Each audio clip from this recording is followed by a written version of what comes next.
আসসালামু আলাইকুম। দুপুর ২টা বেজে ৫৫ আজ বুধবার। বাংলাদেশ বেতার কক্সবাজার স্থানীয় খবরে স্বাগত জানাচ্ছি আমি রুবিনা পারভিন। দীর্ঘদিন বন্ধ থাকার পর টেকনাফ স্থলবন্দরের কার্যক্রম শুরু হয়েছে।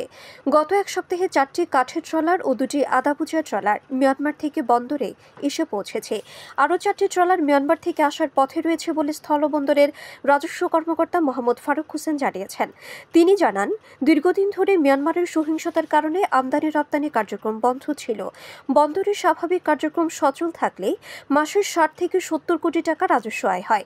বন্দরের কার্যক্রম স্বাভাবিক হওয়ায় ব্যবসায়ী, শ্রমিক ও বন্দরে নিয়োজিত কর্মকর্তা কর্মচারীদের মধ্যে প্রাণচাঞ্চল্য ফিরে এসেছে। বৈষম্য বিরোধী ছাত্র জনতার আন্দোলনে নিহত কক্সবাজারের মহেশখালীর কালামত ছড়ার শহীদ তানভীর সিদ্দিকীর পৈতৃক ভিটায় নতুন ঘর নির্মাণ করে দিচ্ছে বাংলাদেশ নৌবাহিনীর অবসরপ্রাপ্ত সদস্য কল্যাণ সংস্থা, যার নামকরণ করা হয়েছে বীর নিবাস। গতকাল কালামত ছড়া ইউনিয়নের মোহাম্মদ শাহঘুনা গ্রামে নতুন ঘরের ভিত্তিপ্রস্তর স্থাপন করেন সংস্থাটির মহাসচিব অবসরপ্রাপ্ত ক্যাপ্টেন মুহসিনুল হাবিব।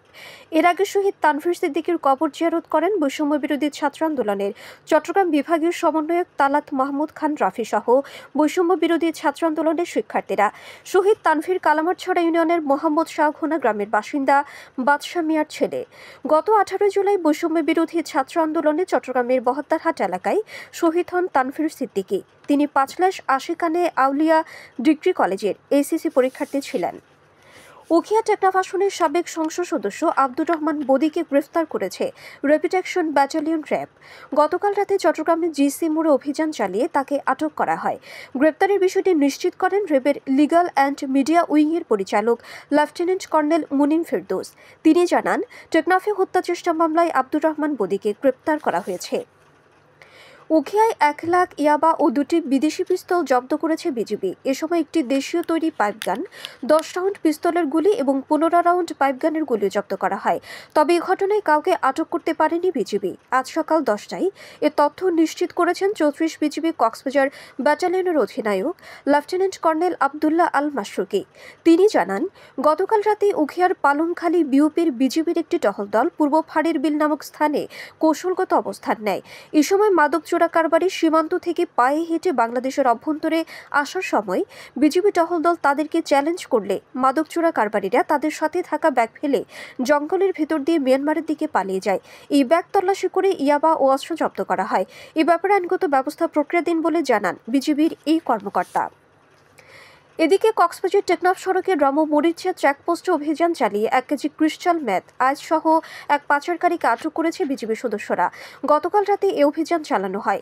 রামু 30 বিজিবির চেকপোস্টের কমান্ডার জানান, একটি ইজি বাইকে করে বিশেষ কায়দায় ক্রিস্টাল মেথ পাচার করা হচ্ছিল। এ সংবাদের ভিত্তিতে তল্লাশি চালিয়ে 1 কেজি ক্রিস্টাল মেথ সহ এক ব্যক্তিকে আটক করা হয়।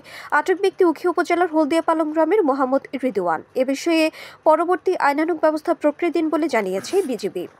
আবহাওয়া, আজ দুপুর 12টা হতে আগামীকাল দুপুর 12টা পর্যন্ত কক্সবাজার ও পার্শ্ববর্তী এলাকাসমূহের জন্য আবহাওয়ার পূর্বাভাসে বলা হয়েছে, আকাশ অস্থায়ীভাবে মেঘলা সহ মেঘাচ্ছন্ন থাকতে পারে। সেই সাথে অধিকাংশ জায়গায় অস্থায়ী দমকা অথবা ঝোড়ো হাওয়া সহ বৃষ্টি অথবা বজ্র সহ বৃষ্টি হতে পারে।